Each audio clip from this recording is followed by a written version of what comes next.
Guy Penrod spent decades standing in front of thousands of people, his voice carrying through arenas and church halls alike. And yet the question that followed him longest had nothing to do with music. It lived in the quiet spaces between interviews, in the comment sections of videos fans had watched 100 times, in the careful way he would mention his wife and then gently steer the conversation somewhere else. For years, people noticed this pattern, and for years, not one thing changed. What makes this moment different is the timing.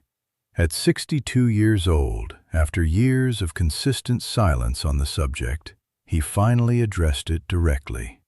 Not through a publicist, not in a rehearsed press statement, but in a real conversation where the question landed at the right moment, and he chose, for the first time, to answer it fully and without deflection. Gospel music has produced its share of powerful voices, but few have carried the kind of sustained weight that Guy Penrod brought to every stage he walked onto. His years with the Gaither Vocal Band built a reputation that stretched well beyond the Southern gospel community, reaching audiences who didn't always attend church but found themselves unable to keep scrolling when they heard him sing. His voice created a connection that went past entertainment and past admiration into something closer to trust. When you trust someone's voice at that level, you naturally begin wondering about the person behind it, and that wondering, over time, became something specific and persistent among the people who had followed him for years. His wife had always been part of his story, in the way background figures often are, mentioned warmly but never elaborated on, present in spirit but rarely visible in the way fans had hoped. Christian faith ran through everything he spoke about publicly, and yet the one relationship that faith is most commonly expressed through, marriage, stayed carefully out of reach. Fans who had followed his career across decades began comparing notes. They noticed that joint public appearances were infrequent. They noticed that when he spoke about family, the words felt genuine, but stayed deliberately broad. They noticed the pattern, and once a pattern becomes visible to enough people, it holds collective attention. The speculation this generated wasn't built on negativity or desire to uncover something damaging. Most of the people asking questions were looking for reassurance, not drama. Something felt uncertain, and uncertainty about someone you've admired for a long time carries its own particular weight. Social media gave that uncertainty a permanent address, and it lived there, building slowly over years without any real answer to settle it. What nobody expected was how quietly the resolution would arrive. No dramatic interview setup, no carefully staged announcement. Just a conversation that naturally reached a point where the subject came up, and he stayed with it instead of stepping around it the way he always had before. His tone carried none of the defensiveness that would have been understandable after years of avoiding the topic. The words came out measured and steady, carrying the kind of calm that only belongs to someone who made peace with their choices a long time ago and never lost sleep over them. He spoke about his wife without deflection, and what he described wasn't a relationship under strain or a situation that required damage control. He described a deliberate decision made between two people who understood each other well to keep something meaningful away from the noise that comes attached to public life. The silence that fans had spent years reading as avoidance was, by his own account, the opposite of that entirely. It was active care. He had spent years shielding something real from the kind of external attention that can distort even the most solid relationships, and he expressed zero hesitation about that choice. The reaction from fans came fast and carried something beyond the usual noise of comment sections. People who had quietly held their questions for years described the relief they felt, not because the answer contained anything dramatic, but because it rang true. There is a specific feeling that arrives when someone you respect tells you the truth without packaging it in performance. And that feeling spread across every platform where the moment circulated.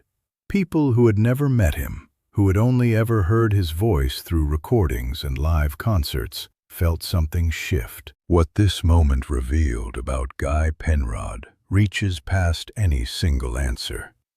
It revealed a man who had built a clear internal framework and held to it even when outside pressure pushed in a different direction. Christian values had always been the foundation of his public voice, and what became apparent here was that those same values shaped how he conducted his private life. Marriage treated as something sacred between two people, not a topic for public consumption. Family understood as something worth actively protecting rather than strategically sharing. These weren't recurring themes borrowed from the songs he performed. They were daily choices made quietly and consistently in ways most people never saw. That alignment between public voice and private behavior is uncommon, and people recognize it when they encounter it. It feels distinct from performance, distinct from image management, and distinct from the kind of carefully constructed openness that has become standard among public figures. This felt different because it was different. A man who simply waited until the moment fit and then told the truth without decoration or strategy. For many who followed the conversation, the deeper impact came from what it reflected back at them about their own lives. Relationships, the quiet, ongoing work of protecting something you love from outside noise. The choice to keep certain things private, not out of shame, but out of real care. These experiences belong to ordinary life just as much as they belong to any stage. When someone operating under public scrutiny handles those things the way most people privately wish they could, the recognition runs deep.